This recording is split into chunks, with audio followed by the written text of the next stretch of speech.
in my opinion, unproven to the extent in which it actually matters all that much to Bitcoin.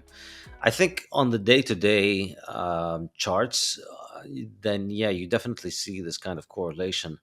But in the long term, there's a serious decoupling, really, in that there's massive outperformance by Bitcoin, which really is, again, a matter of time preference in terms of how you think of it for the long run.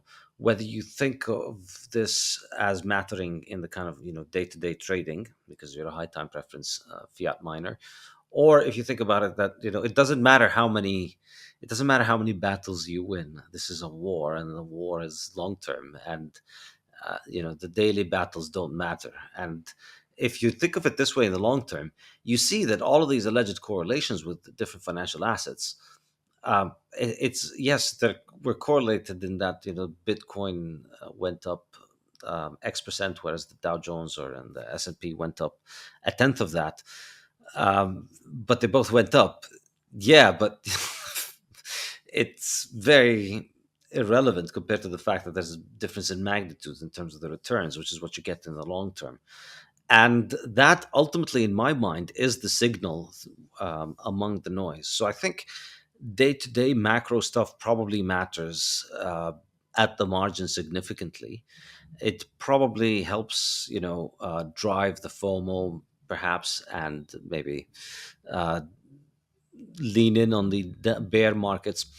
But it's not really entirely clear to me that all of that stuff matters all that much to Bitcoin because we've seen different monetary regimes and different monetary problems throughout, and Bitcoin kind of has its own cycles, and it hasn't done anything extraordinary in response to monetary policy, I would say, so far. Even with all of this, here we are with all of the tightening and all of that stuff. Bitcoin is still 30%, which is, as at 30,000, which is a significant percentage over any period in time except for, the last couple of years.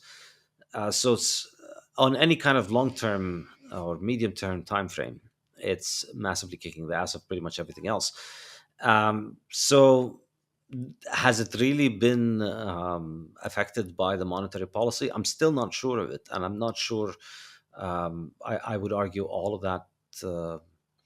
all of that stuff matters that much compared to the just dynamics of Bitcoin continuing to just be Bitcoin, continuing to operate, and that obviously it helps and it draws attention and all that, but I think I'm not so sure what would happen. And I should also add, like, I've also given up on tea leaf reading the Fed and what the Fed is going to do. Um, I'm just not good at it, and like I'm better at trying to guess what happens at football games. And this is a game that's really boring to follow. Like I'd much rather follow football than try and watch the Federal Reserve make numbers up from thin air. So I don't know what's going to happen. I have no idea if they're going to continue to hike or if they're going to ease. I must say I'm extremely surprised how far they've gone with the hiking. I thought they'd quiet down very quickly, but they've really surprised me with how committed they have been to this. Now, whether they have it in them to continue to maintain this for the long term is going to be interesting to see.